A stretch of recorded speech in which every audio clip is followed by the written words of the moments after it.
Dari para tersangka kami berhasil menyita berbagai barang bukti, baik uang tunai maupun aset dengan nilai total 166.886.327.119 rupiah. Salam sejahtera buat kita semua. Yang terhormat Bapak Kapolda Metro Jaya, yang kami hormati Bapak Dirreskrim Polda Metro Jaya beserta jajaran, Pak Wadir, Pak Kasubdit Jatanras. Kemudian yang kami hormati rekan-rekan jurnalis yang berbahagia. Rekan-rekan, siang ini akan kita laksanakan bersama-sama konferensi pers atau press release pengungkapan kasus perjudian online yang kurang lebih 2 bulan terakhir ya, pengungkapan dan pengembangannya dilakukan terus-menerus oleh Subdit Jatanras Ditreskrim Polda Metro Jaya, yang beberapa tersangka yang telah diamankan diduga adalah oknum dari Kementerian Komdiji. Selanjutnya rekan-rekan, kita dengarkan bersama penjelasan dari Bapak Kapolda Metro Jaya. Mohon izin Jenderal, waktu dan tempat kami persilakan. Terima kasih. Bismillahirrahmanirrahim. Assalamualaikum warahmatullahi wabarakatuh. Selamat siang, salam sejahtera, salam sehat untuk kita semua. Yang saya hormati Dirkrim beserta jajaran, Kabid Humas, rekan-rekan jurnalis serta pemirsa media online TV yang menyaksikan acara ini. Pada siang hari ini, seperti kita ketahui, saya dan jajaran Reserse Kriminal Umum akan mengekspos atau menyampaikan laporan kepada masyarakat ya, tentang pengungkapan perkara judi online yang selama ini menjadi perhatian kita semua, bahwa judi online ini sangat merugikan masyarakat. Beberapa waktu yang lalu rekan-rekan pernah mendengar gara-gara judi online seorang istri ya sengaja atau tidak sengaja telah membakar suaminya dan berakibat fatal dengan meninggalnya suaminya tersebut.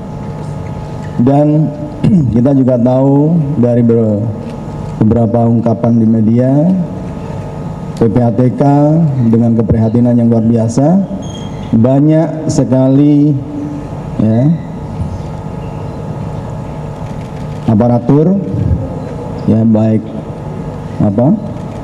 masyarakat yang bermain judi online, dan jelas-jelas ini akan merugikan, karena dalam hukum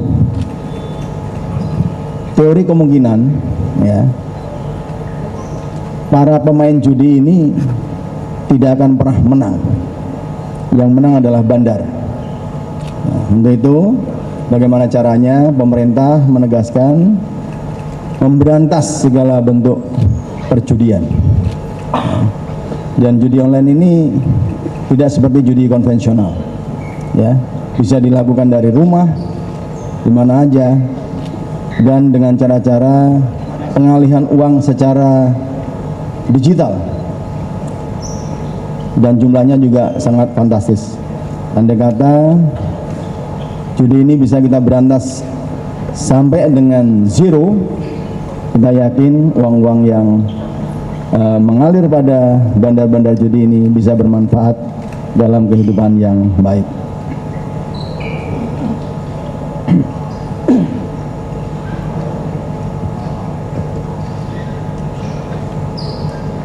Dasar dari penanganan perkara ini adalah laporan polisi LP A99 10 Romawi 2024 SPKT Ditkrim Polda Metro Jaya tanggal 19 Oktober dengan perkara tindak pidana perjudian dan atau pidana setiap orang dengan sengaja tanpa hak mendistribusikan, mentransmisikan dan atau membuat dapat diaksesnya informasi elektronik dan atau dokumen elektronik yang memiliki muatan perjudian dan atau tindak pidana pencucian uang. Selanjutnya, adapun ancaman hukuman dari perbuatan tersebut sesuai dengan penerapan pasal-pasal berikut. Pasal 303 KUHP, pidana penjara paling lama 10 tahun. Pasal 45 ayat 3 junto pasal 27 ayat 2 Undang-Undang Nomor 1 Tahun 2024 tentang perubahan kedua atas Undang-Undang Nomor 11 Tahun 2008 tentang informasi, pidana penjara paling lama 10 tahun. Pasal 3, pasal 4, pasal 5 junto pasal 2 ayat 1 huruf T dan Z Undang-Undang Nomor 8 Tahun 2010 tentang tindak pidana pencucian uang. Pidana penjara paling lama 20 tahun.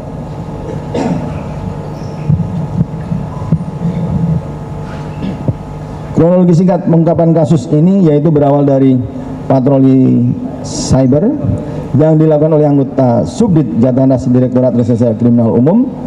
Kemudian ditemukan website yang diduga menyelenggarakan perjudian online dengan nama website Sultan Menang yang menawarkan berbagai jenis permainan perjudian seperti sport, slot, kasino, virtual sport, fishing, lotre dan adu ayam. Kemudian dari pertemuan tersebut kami berhasil melakukan penangkapan terhadap pemilik website judi online tersebut atas nama inisial A, B, dan DPO J. Selanjutnya setelah melakukan pemeriksaan dan pengembangan didapati keterlibatan pelaku lain termasuk oknum dari internal Komdigi yang berperan untuk menjaga agar website tersebut tidak diblokir oleh sistem pemblokiran Komdigi. Hasil pengembangan kasus tersebut, kami telah berhasil melakukan penangkapan terhadap 22 orang tersangka lainnya dan menetapkan 3 orang sebagai DPO, sehingga secara total kami telah menangkap 24 orang tersangka dan menetapkan 4 orang sebagai DPO. Adapun peran masing-masing tersangka dan DPO dapat dibagi dalam beberapa klaster dengan rincian. 4 orang berperan sebagai bandar, pemilik atau pengelola website judi, inisial A, BN, HE, dan DPO J. 7 orang sebagai agen pencari website judi online, inisial B, BA, HF, BK, DPO CH, DPO F, dan DPO C.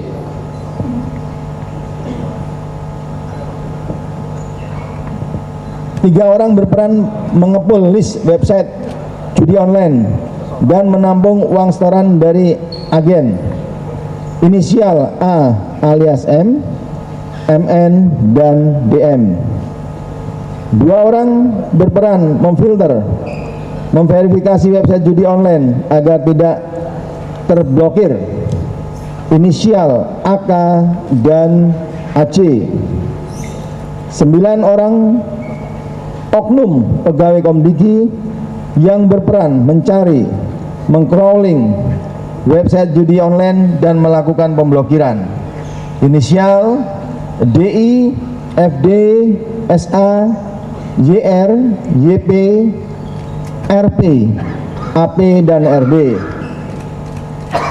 2 orang berperan dalam melakukan TPPU, inisial D dan E. 1 orang berperan merekrut dan mengkoordinir para tersangka, khususnya tersangka inisial A alias M, AK, dan AJ, sehingga mereka memiliki kewenangan menjaga dan melakukan pemblokiran website judi inisial T. Dari para tersangka kami berhasil menyita berbagai barang bukti baik uang tunai maupun aset dengan nilai total 166.886.327.119 rupiah dengan rincian sebagai berikut. Uang tunai senilai 76.749.159 rupiah dari berbagai mata uang dengan rincian sebagai berikut. 38.408.402.000 rupiah.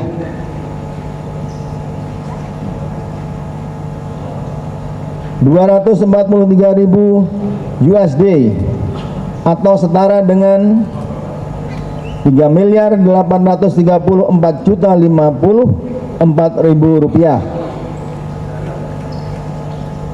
2.959.698 Singapura dolar atau setara dengan 34.192.194.588 rupiah.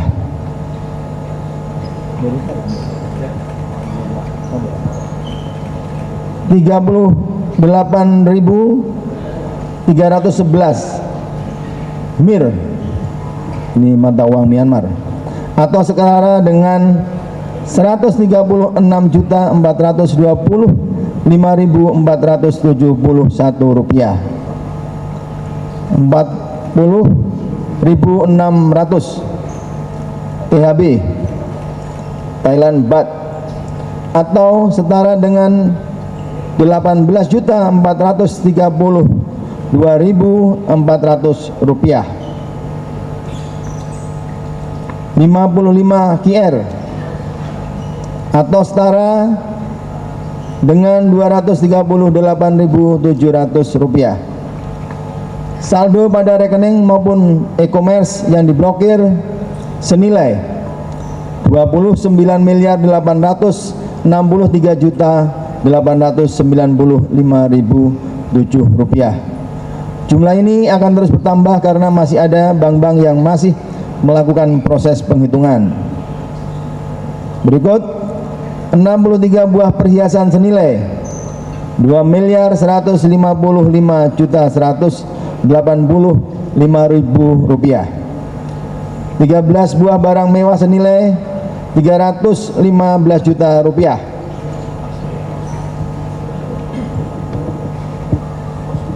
13 buah jam tangan mewah senilai 3.763 juta rupiah. 390,5 gram emas senilai 5.857.500.000 rupiah. 26 unit mobil dan 3 unit motor senilai 22.930 juta rupiah. 22 lukisan senilai 192 juta rupiah. 11 unit tanah dan bangunan senilai 25.830 juta rupiah. Barang elektronik berupa 70 handphone, 9 tablet, 25 laptop dan 10 PC, 3 pucuk senjata api dan 250 butir peluru.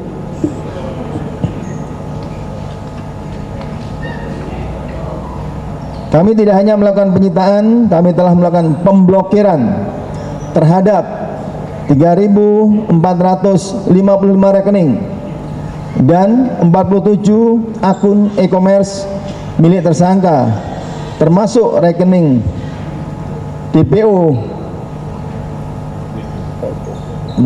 termasuk rekening depo website judi online, serta mengajukan pemblokiran terhadap 5.146 website judi online. Tentunya dalam pengungkapan kasus ini kami berkoordinasi dengan PPATK di mana rekening dan akun e-commerce yang telah kami blokir tersebut saat ini juga tengah dilakukan analisa oleh PPATK, sehingga tidak menutup kemungkinan akan muncul tersangka maupun temuan barang bukti lainnya yang merupakan hasil dari kejahatan.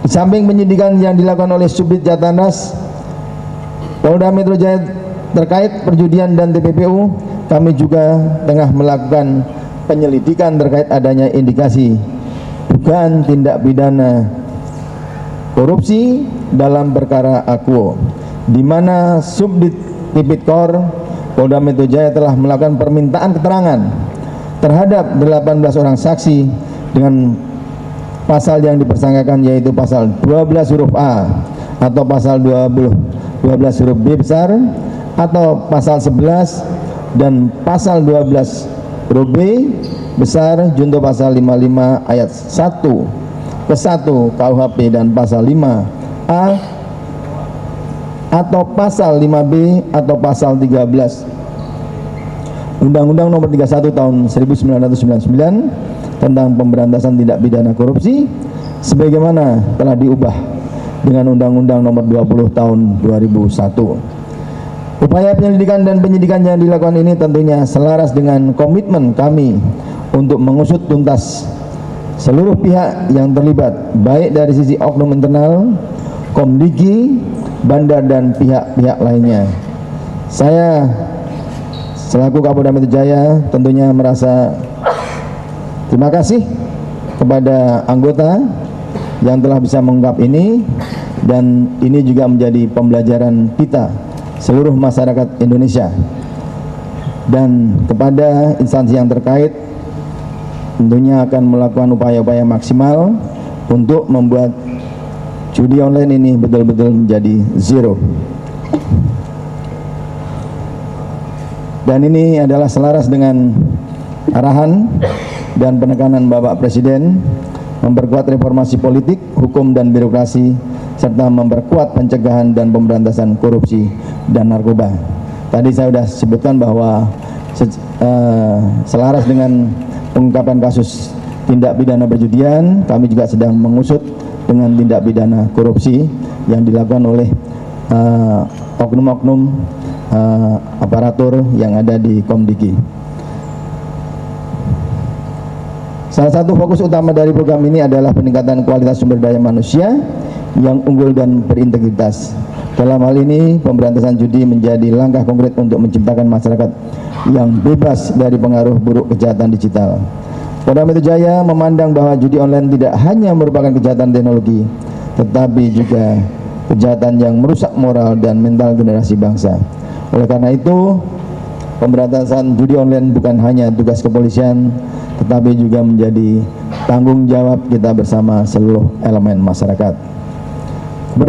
Keberhasilan ini tidak lepas dari dukungan dan kerjasama yang baik dari berbagai pihak, baik dari internal kepolisian, stakeholder terkait, maupun masyarakat yang turut memberikan dukungan dan bantuan dalam proses pelaksanaan tugas kepolisian.